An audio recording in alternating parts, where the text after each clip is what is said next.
Whenever people say things like, all men cheat, or all women want is money, all men ain't this, all women ain't that, the only thing that it tells me is that you are a person who lacks accountability. There are plenty of people who are out there happily dating, happily married, healthily dating, healthily married.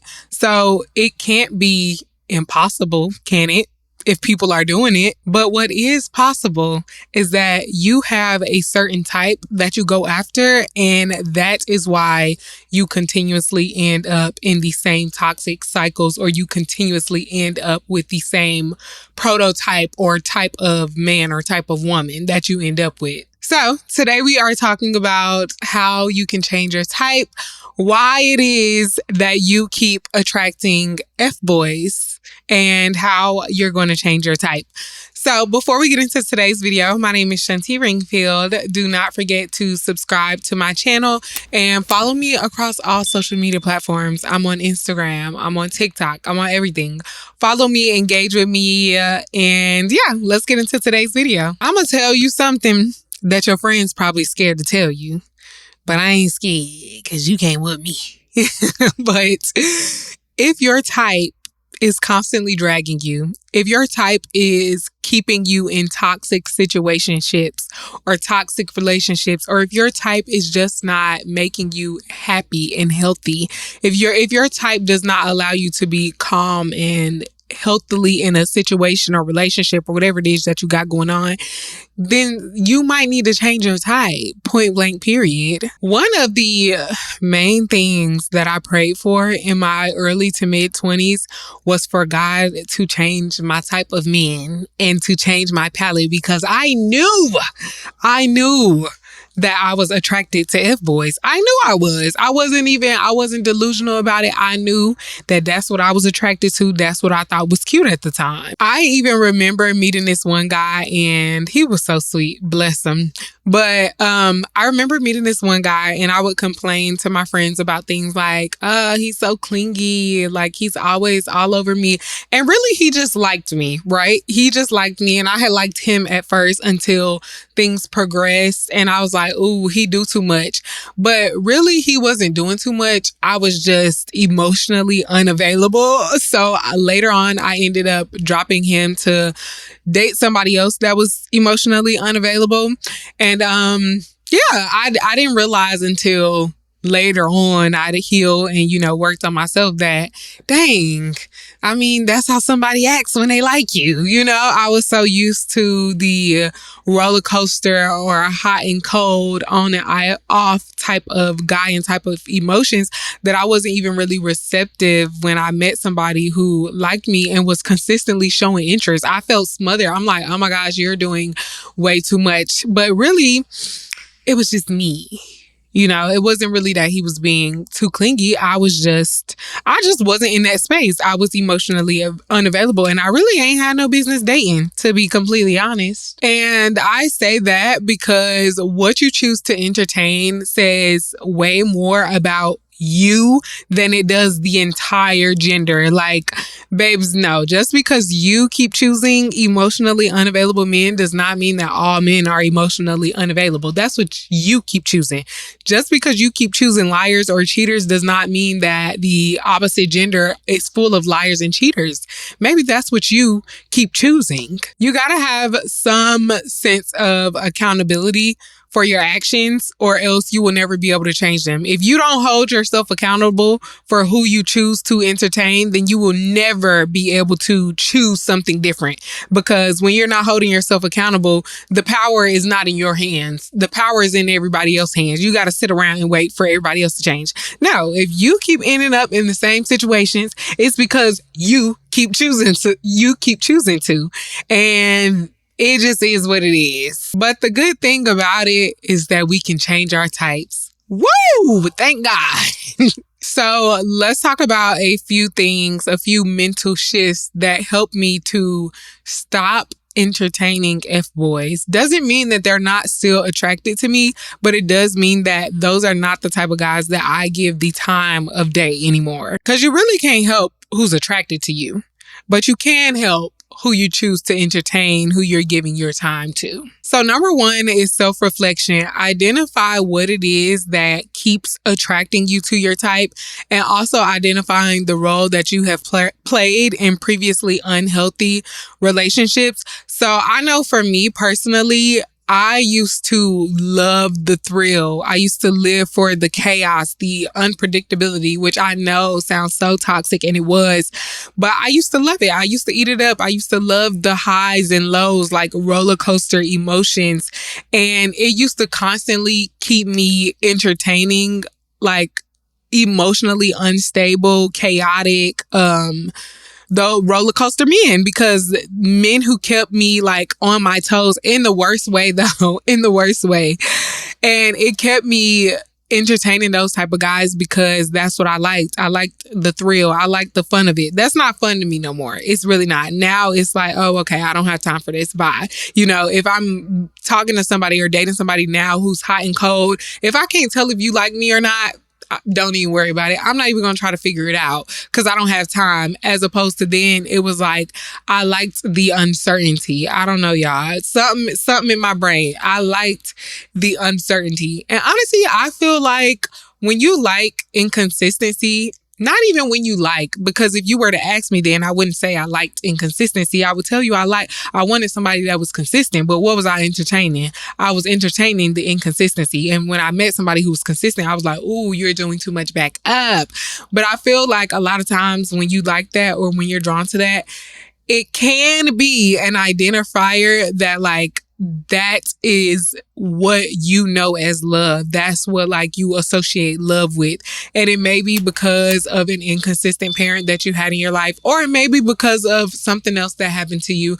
I don't know, childhood trauma, all of the things. But I think that a lot of times when you are constantly attracted to people who are inconsistent and they give you that whole rush and that thrill, it can speak to a deeper meaning, and it can speak to something deeper that will tell you what it is that you associate with love. Like, clearly you don't associate love with safeness. You associate love with like unpredictability, inconsistency. Number 2 is to focus on self-improvement and self-growth. Oh, excuse me. Would the type of person that you're looking for be interested in you? If you want a person who is going to be emotionally mature, are you emotionally mature? Do you scream and yell when you get worked up? Are you petty? Do you go tick for tat? Is it giving monkey see, monkey do? You always got to have the last word. If you want somebody who is a great communicator, do you know how to communicate? Do you have a hard time expressing your feelings? That's why self-improvement and focusing on self-growth is important, because you have to be the type of person that you want to attract. I think some easy ways to invest into your own self-improvement and self-growth is through books, of course, listening to podcasts, and of course, journaling and going to therapy. Therapy will reveal so many things about you and yourself that you didn't even know was there. And honestly, the journey of self-improvement and self-growth just explains everything. Like, it tells you a lot about why it is you like what you like, why it is the way you are. And of course, everything won't be explained, but I feel like it just uncovers a lot when you take the time to learn yourself and learn, how you were wired, because each of us were wired differently based on our childhood experience, based on our relationships with our parents, based on how we were treated at school by other students, based on how we were treated by other teachers. Like, we all have different wiring processes. And so self-improvement and self-growth helps you to learn yourself better and to learn what you need, what areas you need to work on, and what areas you need more development in. Next is to set clear boundaries and stand firm on your boundaries and have standards. So, identifying what it is that you want in a partner, identifying what a healthy relationship looks like for you, and saying no to everything that isn't that. Saying no to everything that is not that. One thing I had to learn how to stop doing is to stop bending the rules for people. Stop bending the rules for people. You say that your standard is XYZ. You meet somebody, you feeling the vibes, he fine. You see that he is not checking off a certain box and you bend the rules for him. The law is the law, sir. This is just, it is what it is. And honestly, I feel like it can be hard to do that sometimes if you still are in a mindset of like a lack mindset, or like, oh, I'm missing out, or oh, I'll never meet somebody like this again. I'll never meet somebody this handsome, or I'll never meet somebody with this much going on for themselves again. But you can't be afraid to lose some. You're going to win some and you lose some. But at the end of the day, it's not about how many you have or how many you lost. It's about attracting the person or the people that are right for you. So it is absolute worth it. Standing on your boundaries, having boundaries, standing firm on your boundaries, having standards is absolutely worth it. And I think that every time I've said no to something that seemed like a good opportunity, every time I said no to something that seemed like surface level, something that I would want, like, I don't know though, like he's, we vibing, he fine, all this and that. Every time I said no, regardless, because I just had a feeling that it wasn't for me, that person wasn't for me, I have never regretted it. I'm not going to lie to you. I never regret it. I sleep very easy at night. But on the contrary, I can say every time I've bent a rule or a boundary, I hate to say rules like it's schools and it's strict, but baby, you do got to be a little strict.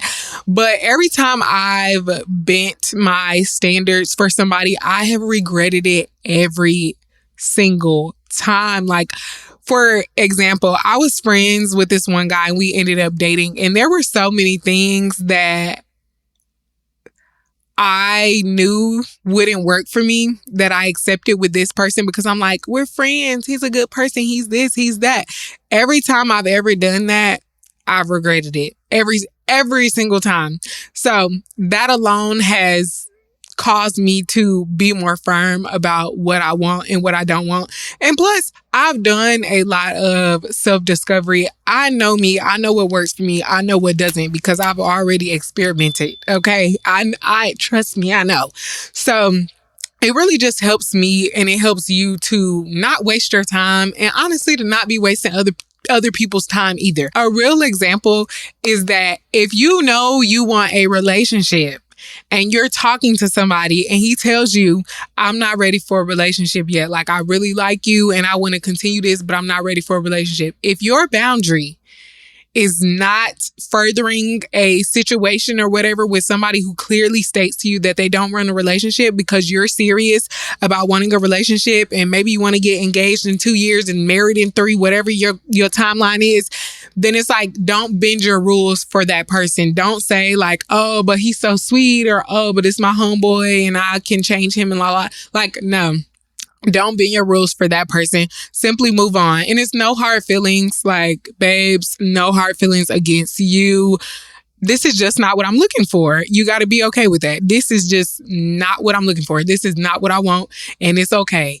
Nothing against you. Nothing against me. We good. It just doesn't align with my goals and my plans for myself. You got to be okay with that. And last but not least, trust your intuition and do not ignore red flags, baby.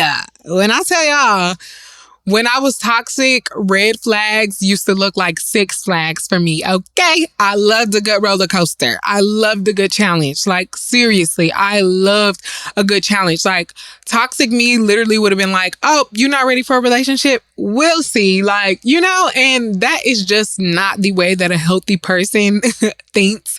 A healthy person, a person who has a healthy sense of self-worth and self-esteem, does not think that way. A healthy person sees red flags and they walk away. They distance themselves from that person because you don't want to get hurt.